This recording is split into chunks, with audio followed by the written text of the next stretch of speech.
अच्छा, coming back to the topic Murtaza भाई, I think मैं तो खैर बड़े ही नॉन फाइनेंशियल वे में चीज़ें समझ के आया हूँ। I think you are in the industry for a long time.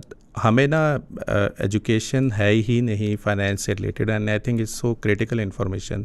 सो मैं आपके एक्सपीरियंस को एक किस्म का लाना चाहूँगा कि what is your basically experience कि why people are not investing in Pakistan. So we need to understand कि why it is necessary for them to invest. अगर थोड़ा सा इस पर आप वो दे दें। अच्छा, ये बड़ा मज़े का सवाल है यार एक्चुअली, क्योंकि हमारे यहाँ हम भी बचपन से क्योंकि इसी सेटअप का हिस्सा रहे हैं, तो हमें बचपन से बताते थे यार बचत होनी चाहिए, सेविंग्स होनी चाहिए, और हम सबको शौक था। और मुझे याद है हम छोटा सा गुल्लक होता था वो रखते थे, उसमें पैसे डालते थे और फिर ईद पे तोड़ते थे कि कुछ नया निकलेगा। अच्छा, एक दफ़ा मैं वैसे ही देख रहा था कि मेरी अम्मी ने एक कमेटी डाली, बड़ी कॉमन होती है हमारे यहाँ कमेटी डालना। तो अम्मी से मैंने पूछा क्यों डाली, उन्होंने कहा यार वॉशिंग मशीन लेनी है। वो पता लगा कि जिस वक्त कमेटी निकली तो वॉशिंग मशीन महंगी हो गई। तो होता ये है कि हम कमेटियाँ डालते हैं, सेविंग्स करते हैं, बट अल्टीमेटली जिस ऑब्जेक्टिव के लिए हम वो कर रहे होते हैं वो नहीं पूरा हो रहा होता। तो then I realise that there is something missing, कि सेविंग तो हो रही है मगर ऑब्जेक्टिव अचीव नहीं हो रहा। And then I started learning about investments कि यार अच्छा, अब कोई तरीका तो ऐसा होगा कि अगर मैं पैसे बचाऊं भी और वो इतने ग्रो करें कि मेरे फाइनेंशियल ऑब्जेक्टिव्स मीट करें, तब तो सेविंग करने का फ़ायदा है बॉस। अदरवाइज़ तो आप ना भी करो तो कोई फ़र्क नहीं पड़ेगा। सो इसलिए सेविंग तो बहुत ही इंपॉर्टेंट है, ये तो आपको समझ लेना चाहिए। लेकिन साथ ही साथ मैं ये ज़रूर कैवेट लगा दूं कि सेविंग्स को जब तक आप इन्वेस्टमेंट में कन्वर्ट नहीं करते, आप सिर्फ पैसा सेव कर रहे हो, आपका ऑब्जेक्टिव जिसके लिए सेव किया है वो पूरा नहीं हो पाता। That is the core reason. नहीं, और I think people need to realise, ये जो पहले बात आपने वॉशिंग मशीन की थी, and the way I have understood this whole complex situation is कि मैंने जैसे ग्रेजुएशन की ना 20 साल पहले, so I was giving like 36,000 per semester fees, ठीक है। एंड तब भी हमें लगता था यार ये क्या है, मुल्क में महंगाई है और हमसे ये नहीं हो रहा है। And everyone was basically talking about कि रोटी जो थी वो पहले 2 रुपए की होती थी, अब 5 रुपए की, क्योंकि देखो कितनी महंगाई हो गई है। एंड टिल द टाइम आज मैं जो देख रहा हूँ वही एजुकेशन जो मैंने आज से 20 साल पहले 36,000 पर सेमेस्टर की थी, दैट इज़ ऑलरेडी क्रॉस 160,000 पर सेमेस्टर, ठीक है। और आज भी हम वही कह रहे हैं कि आज भी महंगाई, और ऑब्वियसली महंगाई है, इसमें तो कोई दो राय नहीं है।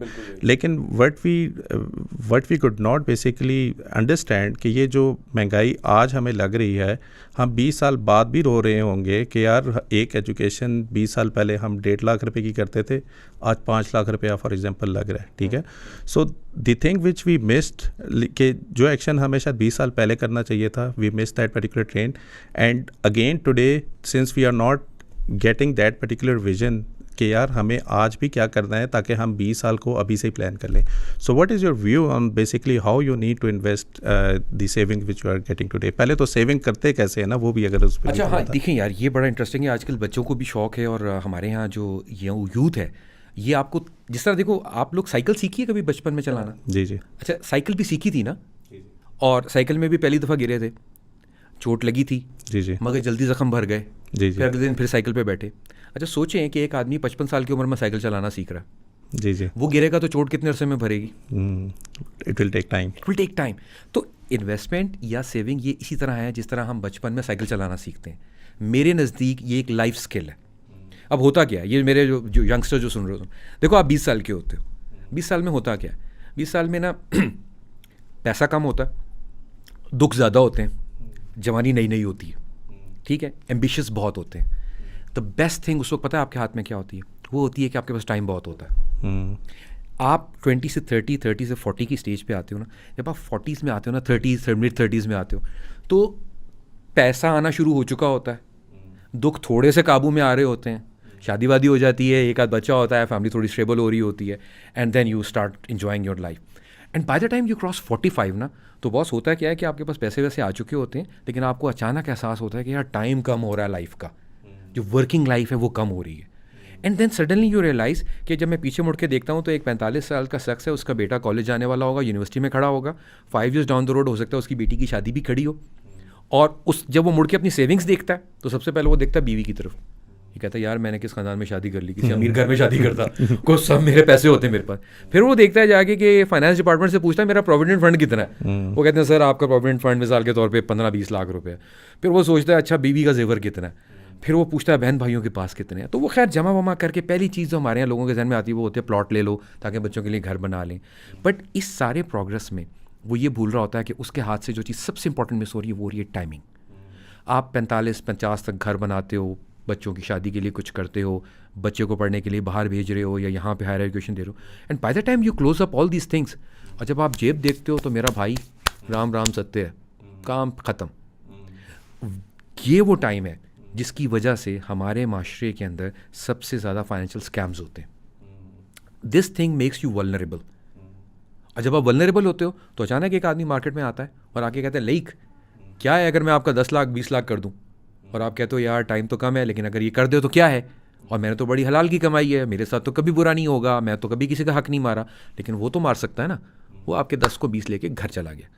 इसीलिए आप सुनते हैं हमारे माशरे में इतने स्कैम्स हो रहे हैं। सो जो प्राइमरीली आपके क्वेश्चन का आंसर है वो ये है कि क्योंकि हम बहुत लेट फाइनेंशियल प्लानिंग शुरू करते हैं, हम बहुत देर से सोचना शुरू करते हैं कि यार मेरे पास भी कोई बचत होनी चाहिए, कोई इन्वेस्टमेंट्स होनी चाहिए, इस वजह से ये सारे प्रॉब्लम्स खड़े होते हैं। और मेरे ख्याल में मुर्तज़ा भाई ये भी एक चीज़ है कि people are afraid of taking the risk as well, ठीक है। एक जो होता है ना कि यू नो कि इस पर्टिकुलर चीज़ से आप गिरेंगे ज़रूर, इसमें कोई दो राय नहीं है, ठीक है, लेकिन ऑब्वियसली आपकी चोट भरेगी, you will understand and you will, हाँ, and that's where the time comes in. The problem is that पहले तो पाकिस्तान में ना एवरीवन एक तो शरिया कंप्लाइंट इन्वेस्टमेंट ये वो, एंड दे डोंट अंडरस्टैंड कि शरिया कंप्लाइंट इज़ के there is equal risk of making money and equal risk of basically losing as well, but you are afraid of basically losing money and you are not basically taking that particular step कि आपको invest करना भी चाहिए, ठीक है। ये तो main primary reason है, ठीक है। अब जिस तरह एजुकेशन है, for example an engineer can take 4 years of his life to understand how they need to basically learn a skill and then go in the main practical life, और वो उसके ऊपर होता है कि यार डिग्री की होगी तो आप इसमें होगे। एक डॉक्टर को 5 साल के बाद 1-2 साल का हाउस जॉब करनी होती है टू अंडरस्टैंड कि यार डॉक्टर प्रैक्टिकल लाइफ में अपने करना है। इन्वेस्टमेंट और ये ऐसी चीज़ है, यू अंडरस्टैंड कि यू जस्ट नीड मनी और मिरेकल हो जाएगा और क्या आपके पैसे बन जाएंगे। एग्जैक्टली। अच्छा, ये रिस्क का जो वर्ड आपने यूज़ किया ना, इसमें मैं आपको बड़ी इंटरेस्टिंग एक चीज़ बताता हूँ। देखो यार, ये रिस्क है ना, ये क्या है, लॉस को रिस्क नहीं कहते, प्रोबेबिलिटी ऑफ लॉस को रिस्क कहते हैं। What could possibly go wrong. अब मैं आपको एक एग्जांपल देता हूँ, आप इसके साथ मेरे साथ आप एक क्वेश्चन आंसर करो आप मेरे साथ। देखो आपके पास है 100 रुपये हैं, या चलो एक मोस्ट कॉमन एग्जांपल लेते हैं, हम एक कॉमन एग्जांपल लेते हैं कि आप कमेटी डालते हैं, आपने 10,000 रुपये की कमेटी डाली लाइक, और हर महीने 10,000 देने हैं, कमेटी है 12 महीने की, तो 1 साल के बाद आपको कितने मिलेंगे? 1,20,000। Thank you. अच्छा, जनवरी में आपने कमेटी डाली 10,000 की, फिर फरवरी में डाली, फिर मार्च, अप्रैल, मई, दिसंबर में आपके पास कितने पैसे आएंगे? 1,08,000, 1,20,000, 1,20,000, सॉरी जी जी, क्योंकि हम आम आदमी के लिए बात करें ना। अच्छा, वो आम आदमी समझ रहे हैं मेरे पास 1,20,000 रुपये आ गए, एक्चुअली उसके पास कितने आए हैं? उसके पास इन्फ्लेशन की वजह से अच्छा, अब क्या हुआ कि 10% अगर इन्फ्लेशन थी तो यार 12,000 तो वो माइनस कर दो ना, तो आपके पास 1 साल के बाद 1,20,000 जो आपने दिए थे उसके बदले में 1,08,000 रुपये वापस आए हैं। पहला सवाल तो ये है, ठीक है। अच्छा, अब आते हैं दूसरी चीज़ की तरफ।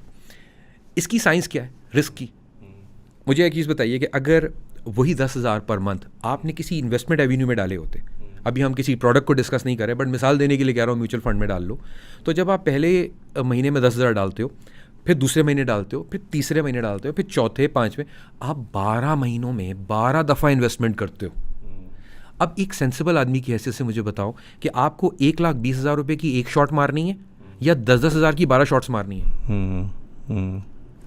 बिल्कुल 12 देखो, आपकी हर इन्वेस्टमेंट, ऑल्टरनेट इन्वेस्टमेंट भी अगर डूब जाए कि आपने एक डाली दूसरी डूब गई, एक डाली, तो भाई 12 में से 6 तो लगेंगी, 6 में से 4 तो लगेंगी। तो वो जो 1,20,000 का एक छक्का मारने की हम कोशिश करते हैं, तो हम 10-10 हज़ार रुपये की 12 इन्वेस्टमेंट्स क्यों नहीं करते? ना, तो सही बात है, ताकि आपको वो चीज़ रिकवरी। तो ये जो रिस्क है ना, ये जो लॉस का रिस्क है, वो बेसिकली हमारे यहाँ है ही इसलिए कि हम पहले इंतजार करते हैं कि इतना पैसा जमा हो जाए, जैसे ही जमा हुआ ना उसके साथ एक फियर फैक्टर भी बड़ा हो गया, अभी खर्च करने का दिल नहीं कर रहा, वो बड़ी मेहनत से जमा हुआ है, और फिर उसके बाद जब हम किसी अरे गहरे को पकड़ा देते हैं तो वो फिर लाज़मी बात है वो एक ही छक्का या आर या पार है।